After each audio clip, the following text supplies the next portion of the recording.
This is by Christopher Dawson, Inquiries into Religion and Culture. And it's on a paper, this was article put out by the Frankfurt School, Conspiracy to Corrupt, by Timothy Matthews, but this is so relevant today. Western civilization at the present day is passing through a crisis which is essentially different from anything that has been previously experienced. Other societies in the past have changed their social institutions or their religious beliefs under the influence of external forces or the slow development of internal growth. But none, like our own, has ever consciously faced the prospect of a fundamental alteration of the beliefs and institutions on which the whole fabric of social life rests. Civilization is being uprooted from its foundations in nature and tradition and is being reconstituted in a new organization which is as artificial and mechanical as a modern factory. So it's being done from the inside. I want to just mention here another video I'd like you to look up on Google Video, which is Common Purpose, Brian Gerrish. That's nice and easy to remember. We'll put the words up for you. Common Purpose, Brian Gerrish, and then you get a whole new field to study on there as well. Fifth column, Working from the Inside Out, and that too is following Fabian agenda. This is huge, isn't it? It's huge, yeah. This is an important book, Fern. This is an old book, actually. It's by Lord Hewer of Bury. I think he was the Lord Chief Justice in the 20s, I think this was. Let's see the date. And it's called The New Despotism. That's lovely, 5 shillings. Yeah, it was 5 shillings. Yeah. That's lovely. It was published in 1929. Now, yes. What Lord Hewer was talking about, he was talking about the way that with the new statutes and so forth that were coming in, very often it would be the minister that would decide on a particular decision, and actually it wasn't really the minister, it was just somebody in the civil service. Yes. But what the Fabians did, they were instrumental in getting the Parliament Act passed in 1911, and this is it's under the Asquith government, which was actually a liberal government. Yes. But there's always been lots of Fabians in the Liberal Party. Yes. And today the Liberal Democrats. But anyway. Oh.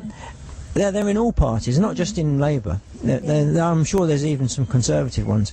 But anyway, Lord Hewer of Bury, he realised that, that by using statute law to put all these this authoritarianism into place, yes, this was a challenge to our rule of law, actually, and he wrote this book about it. But he was aware of that back in 1929, and that's a very important book to read and to understand how they've actually put all their rules and regulations into place, and how they've tried to dismantle our constitution.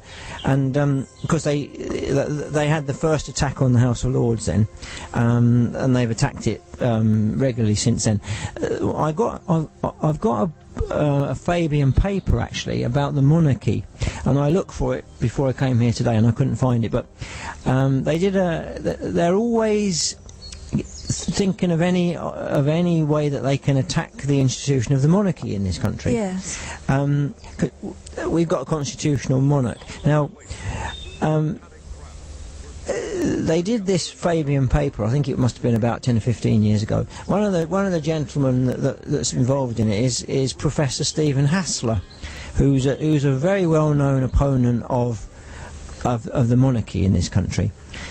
But I looked through this paper that they'd published, and nowhere in that paper was there anything about the Queen's constitutional position of or the coronation oath, where she promises to protect our laws and customs. Now the Fabian Society and Professor Hassler, he completely forgets. He doesn't forget it. He knows very well what it is. He just chooses to ignore that. And then they just keep attacking the monarchy, you know, take away the royal train, take away the royal yacht, you know, it's got to have an elected monarch and all this. It goes on and on and on. The Fabian Society has been attacking the monarchy ever since their inception. I'll tell you another fascinating thing. Back into the time of Shaw, though. Have you ever heard about the coefficients? We were talking about the Frankfurt Society. What actually is the Frankfurt Society, and how do you think it affects people in their daily life? Well, Frankfurt School, rather. Frankfurt School, Frankfurt School, yeah. How does it affect people in their daily life, the activities of the Frankfurt School? I suppose most of you out there think the Frankfurt School is just a school with a playground. The headmistress and school teachers. It's not. It's because we're talking about the Fabians, I don't want to go too far into this. You can look it up. And the Frankfurt School, if you remember what I read out at the beginning of the video, the little list, that is their agenda. And it's virtually word for word the same as the Fabian agenda, and well, some of the other organisations too, isn't it, where they tie up. But the main thing about the Frankfurt School is they're coming at it from the psychopolitics angle. They're doing the psycho stuff. Frankfurt School fun. Yes. In Western Europe, there were various people that realised that communism couldn't actually be achieved in Britain and the Western European countries in the same way that it had been achieved in Russia. So a group of students at the Frankfurt University got together and they decided to work on ways where they could get communism into Western Europe, and the way that they were going to do it, well, which effectively was to break down the established society, and they were doing it with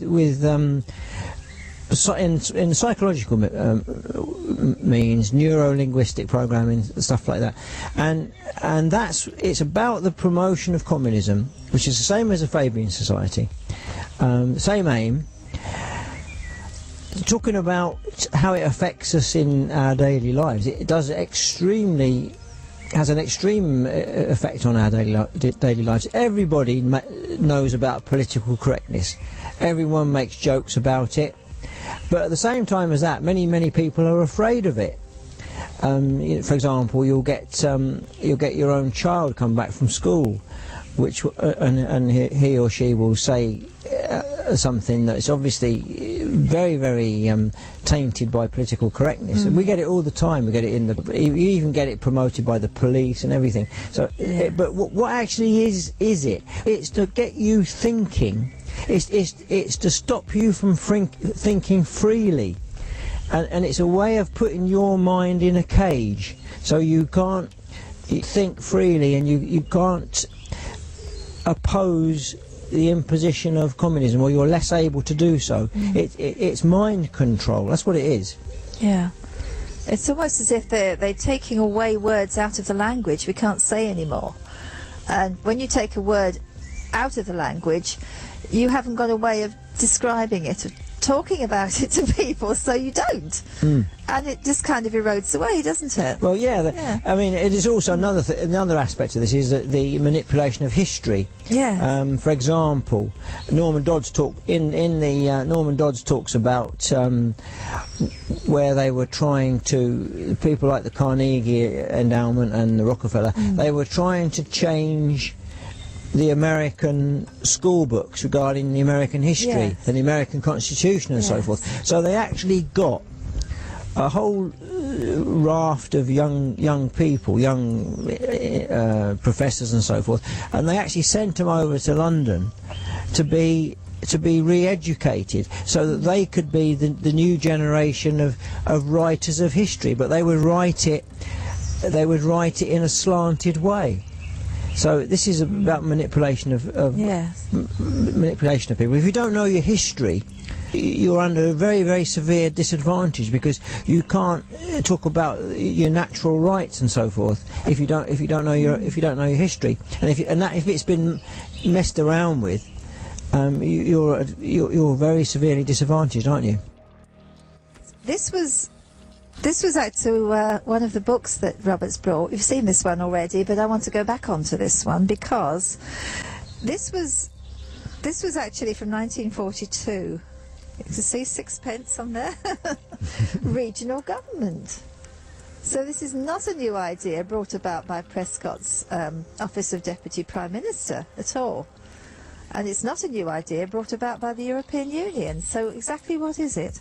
And why have we got this regional government in 1942? Well, it's if you want to drastically change anything, one of the ways of doing it is divide and conquer. So during the wartime, the Fabians occupied they had some important positions in the British government. They decided that they would let Churchill and the Conservatives get on with running the war. They wouldn't interfere, but they were going to get ready for the socialist government in 1945. This is part of their preparation, where this is long-term stuff. This is long-term planning, and they're very, very good at that. Let's give them their credit. They're very, very clever at working on long-term plans. This is what it's all about. Slowly does it, and the regionalism has been promoted all over the world. I'm sure you know in the United States you've got how many regions is it? Was it 6? I can't remember. But it's been regional. They were talking about cutting the United States up into regions right back in the 30s. Yeah. And crossing state borders. Yeah, and it comes from the Fabians and their associates in the United States. Yeah. Obviously we tend to think that it's the European Union that's regionalised everything. Right. Yeah. But actually, these are the roots. And because the European Union has got Fabian roots as well. It goes back a long, long time. Now, what's very interesting about regional government, as promoted by the Fabian Society, it comes in. John Christian talks about it in his communist councils in New Zealand. I know that this paper is, to a very large extent, accurate, and I know that because I've given it to some important people, and they've acknowledged to me that it's very reliable to give you an idea of how things are going in the world today. Right. I mean, Colonel Barry Turner did the notes in amplification of it. Yeah. You can actually see Barry Turner's notes in amplification on the Australian League of Rights website. Now, the Fabian Society had a 5-year plan. That was promoted. Doesn't that tie up with Gordon Brown, 5-year plan? Yeah, well, it's a communist thing. All these 5-year plans and 10-year plans. Yes. We're hearing that all the time from that's right. Brown. That's right. So. And it tells you here, the British Fabian Society planned to take over the world by the City of London financial community.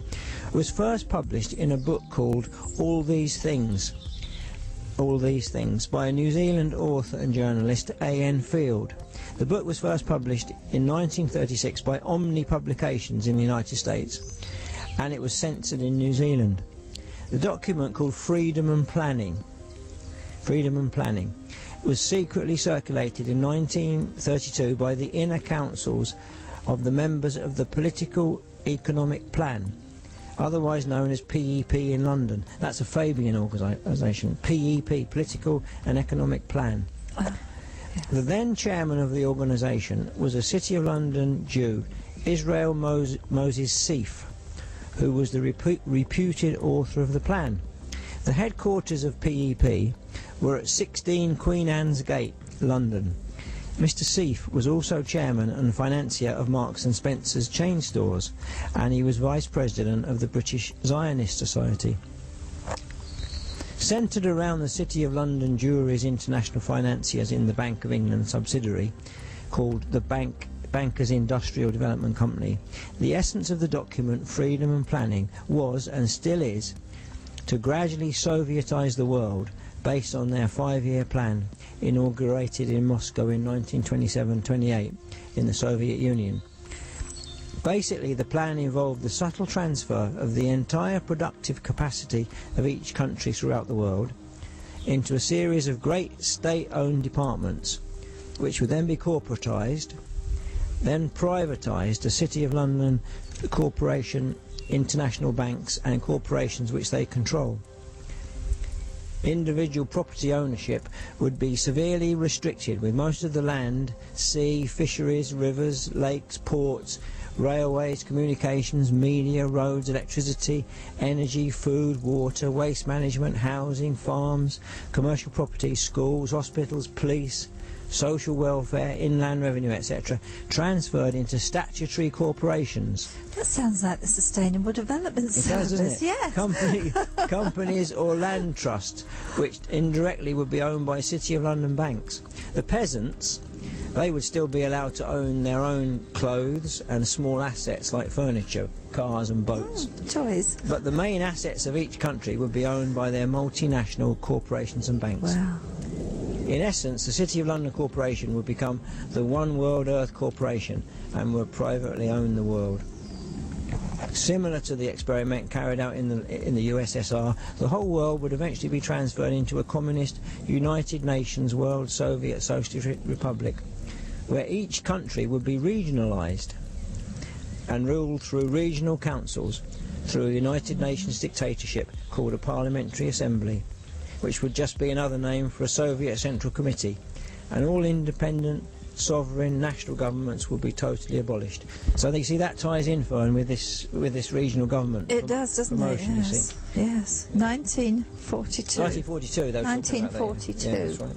Yes. Talking about abolishing national sovereignty, there's quite an important one here.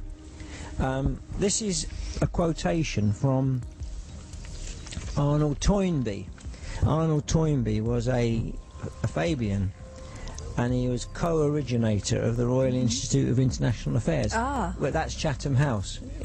Right. That's another side road, isn't it? That ties up with Well, Tavistock and well, Frankfurt School. Well, he tells you straight here. He went to a meeting in Copenhagen in 1931. Yeah. I mean, it's not concealed. They're quite open about it. Mm-hmm. This is what Toynbee says. If we are frank with ourselves, we shall admit that we are engaged on a deliberate and sustained and concentrated effort to impose limitations upon the sovereignty and independence of the 50 or 60 local independent states which at present partition the habitable surface of the earth and divide the political allegiance of mankind. So that's Toynbee speaking, Royal Institute of International Affairs. That just reminded me of another thing. Yes. Now, the Royal Institute of International Affairs was started 1919, I think, just after the First World War. Now, I was checking up a gentleman called Sir Henry Martin. He was the Vice-Chancellor of Eton College, Yes. which is just across the River Thames, from Windsor Castle. Now, Sir Henry Martin, he was actually the Queen Elizabeth and Queen Margaret's tutor Oh, really? on the history Yes. and constitution of this country. Now, I've done a little bit of digging around on Sir Henry Martin, and I don't know that he was a Fabian. I can't even say that he was or not, but I've got no proof of that, but I do know that he was a member of the Royal Institute of International Affairs from at least 1921 and right up until his death.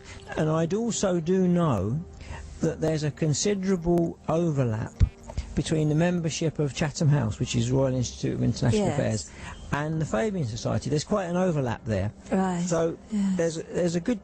So you can guarantee that Martin would have known Toynbee, and Martin was the man that taught our Queen the Constitution and the history. Now, lots of people.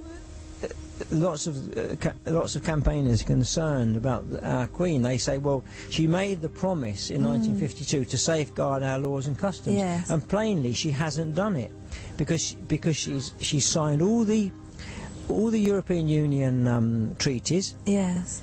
Not once has she ever put her foot down, as far as I'm concerned. Right. So you could say, well, she was taught by Henry Martin. Is this Royal Institute man? Yes. And he would have been in the Royal Institute. He would have been rubbing shoulders with all these people, such as Toynbee and Fabians, and people that have been deliberately involved in breaking down the national sovereignties of the different countries. Yeah. So. Just a little aside there before I ask my question of Robert. For the American viewers out there, I just want to point out the Royal Institute for International Affairs is a sister organisation of the Council on Foreign Relations. So look them up, it's the same kind of agenda. So anyway, Robert, I was going to say about the Queen here, it's very, very hard for us Brits, isn't it, to take in that the Queen is anything but benevolent to a country. She's such a wonderful, respected lady here. Well, she's meant to be our final safeguard of our freedoms and customs and our laws, isn't she? So. The problem is, she uttered this oath at her coronation. She uttered an oath and she promised to safeguard our laws and customs. That's in her coronation oath. It's part of our constitution, but she hasn't done it because she's handed over so much power to the EU.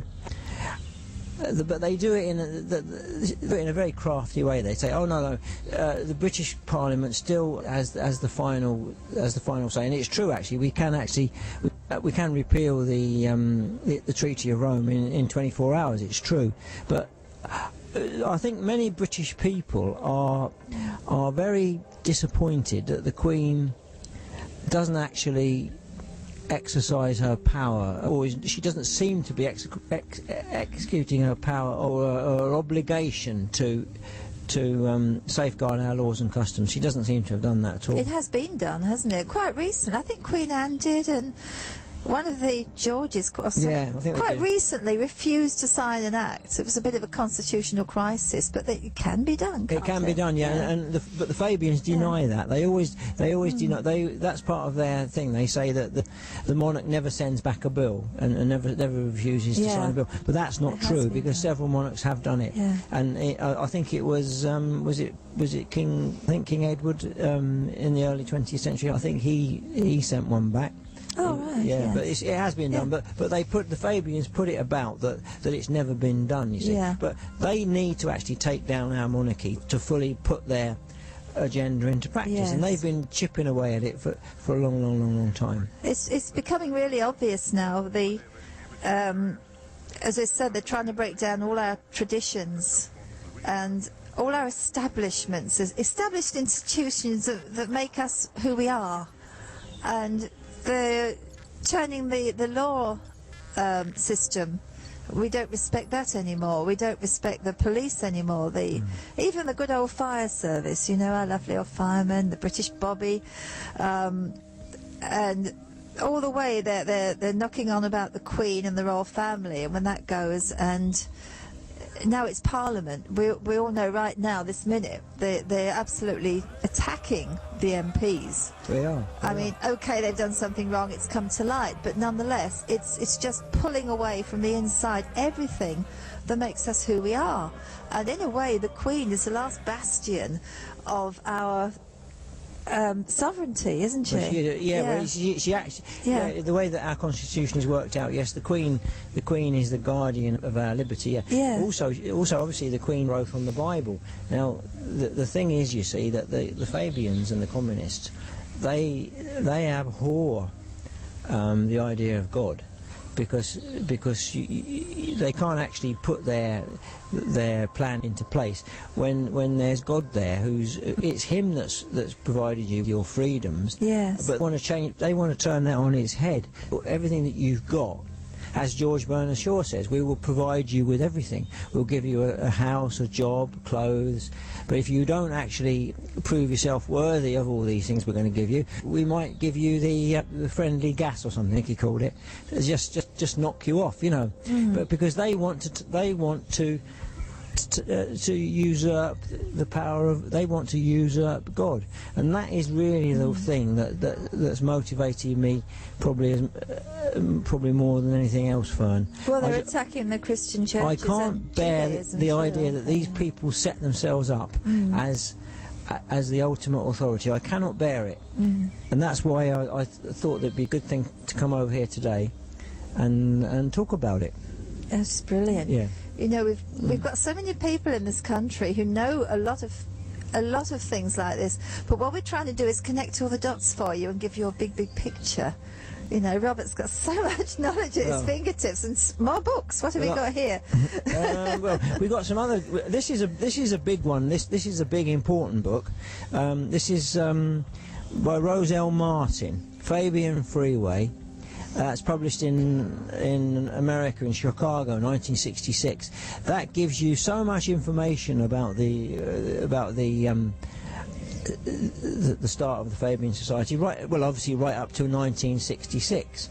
Incidentally, the person that's mentioned in there is Edith Summerskill. Oh. Now, Edith Summerskill. Yes. So let's bring this right up to date. Yeah. Edith Summerskill is the grandmother of Ben Summerskill, who's the main light in Stonewall, the lesbian, gay, bisexual, and was it transsexual group that pushes for promotion of their rights. Oh, really? Yeah. Yes. Now, so they have Fabian connections. Oh yeah, too. yeah. His grandmother was Baroness Summerskill, and she was a stalwart of the Fabian Society. And isn't it interesting that Ben Summerskill has now been co-opted onto the Fabian executive? Oh, really? He's on it. But the other interesting thing is that there are various there's certain groups, and there's one group that I was checking up the other day called Gay Mafia Watch. And these are a group of homosexuals and lesbians and bisexuals and transsexuals. They're a group of group of such people who've said, hang on a minute, we're fed up with being manipulated by the likes of Summerskill, Ben Summerskill, and his organisation, Stonewall. In other words, Summerskill with their crafty political manoeuvrings, they've tried to use those people, those homosexual people, gay people, and so forth. They've tried to use them, and some of them have cottoned onto it. They've twigged it, and now they're saying no. We've had enough. So they're being used for political purposes. Yes. And of course, this Gay Mafia Watch, they go into the meaning of the word Stonewall, and it turns out that Stonewall wasn't this club in New York where there was a riot in the 60s. It was the nickname of a man called Claiborne, who was in the American Civil War. He was actually you think he was a homosexual himself, but he wanted to use the freed black prisoners on behalf of the British forces, you see. But anyway, you can read it. You can check it out if you want. Anyway, I haven't gone into that stuff about Claiborne actually myself, but but I know that those people are being manipulated, and some of them are getting fed up with it. Yes, and Stonewall is a Fabian front. Right. Yeah. They've got fingers in all the pies, haven't they're they? up to everything. So many fronts. They're up to everything. They're up to all the modern communications. They're up They're on They're up to Twitter and Facebook and all the stuff all the modern stuff. Yes. They're right bang up to the minute. And but they're still pushing the same old agenda. And Gordon Brown. Yeah, well, because he is, yeah. Of course, Brown is Big Fabian, big Fabian. Yeah. Incidentally, when the Attlee government got in after Churchill was kicked out in 1945, they made a complete mess of everything. We had food rationing for, I forget, 4, 5, 6 years after the war finished. Yes. You could only have 1.5 eggs a week. Even 4 or 5 years after the war finished, they had identity cards, rationing for everything. There was goodness knows how many government organisations that could just come into your house with no permission, and it was coming on for a Soviet state. You know, that was the Fabian government, and they actually propped that up with money from the United States. And then at a certain point, and Harry Dexter White was involved in that. Harry Dexter White, the American, and it was later found out to be a Soviet spy. They were milking the United States to prop up the Fabian government. And then when the Americans twigged it, and they stopped it, then they had to put the tax up. They just couldn't pay for all these projects that they've been having, you see, and they didn't last much longer after that. But they're economically, of course, they're a washout. In actual fact, that's quite. If you go on to Lyndon LaRouche's website, now we don't agree with everything Lyndon LaRouche says, but he's extremely well informed on many things, and he's done an awful lot of research. He's a learned man, although he's got very, very distinct opinions on things. Yes. He says here, Fabianism is among the principal expressions of that systemic moral corruption which has been employed as a weapon of psychological warfare to render nations and their peoples increasingly stupefied morally as much as intellectually, and also less and less productive per capita and per square kilometre. I always found something a bit incongruous with Mr. LaRouche, because I could never quite understand how he's enthusiastic for Franklin D. Roosevelt and his government, what he did and so forth, and yet Franklin D. Roosevelt had Fabians all around him in his government. He did. He did. Yes, he did. Then, he did. Yeah. And I could never quite figure that out. And I wrote I sent a message to Mr. LaRouche and asked him that question. You know, why is it that you promote Franklin D. Roosevelt so much? You know, when he obviously had some Fabian he had Fabian people round him, advising him and so forth, like Frankfurt, like Judge Frankfurter, you know, people like him. And he wrote back and he said to me, well, he said the reason, but Franklin D. Roosevelt always did everything strictly to the American Constitution, so therefore that was all right as far as he was concerned. But I was always a bit worried about it. It seemed to not quite fit in for me. Yeah. And I'm still not quite sure now, but anyway, I keep reading things and trying to learn more, you know. That's the secret, really, isn't it? You just got to read everything, and don't close your mind. If you don't like half of what they're saying, it doesn't mean to say the other half isn't right, you know. Just the whole thing is don't take anyone's word for it. Look it up yourself, because it's the information's all there out there, isn't it? Yeah. The other thing we never spoke about, of course, was the Hegelian dialectic. Yes. George Bernard Shaw and Sidney Webb, they pioneered the use of that, which is in debate, which is where you put forward a thesis, then there's a reaction to it, and out of that reaction comes the synthesis. Oh, that's problem, reaction, solution. Yeah, that's right. Yeah, David that's Icke. right. You put it really good. So Bernard Shaw and Sidney Webb, they pioneered that, and of course you can imagine a man, such an accomplished man as George Bernard Shaw. Yes. You can imagine him in a debating situation, can't you? Yeah. He is so such a command of the language, so witty, so clever. Of course, obviously he could steer the debate pretty well, I would imagine. So that's something, the Delphi technique. Yeah, they call that. Yeah, Delphi technique. Yeah. That's right. Problem, reaction, solution. I've got a pretty. If you want to know what that is, on a sort of a small, this is kind of a small scale. If you were to go into a town and say we're going to put cameras on every corner, I mean, this is a nice town, say in the 50s, times when you used to leave your door open when you went shopping, you know, let your toddler wander out and play up the street, yeah. So you walk into this town and you say, right, we're going to put cameras on every corner. We're going to follow all your trips in your cars, so we know everything you're doing. There'd be, well, hullabaloo, yeah. Yes, complete hullabaloo. They wouldn't allow it. No. So they know they want the cameras up. How are they going to fix it? So they cause a problem, and that problem is caused. We stop punishing children for vandalism. We stop punishing children for mugging, looting. We have drugs all over the street. People become afraid to walk through their town centre.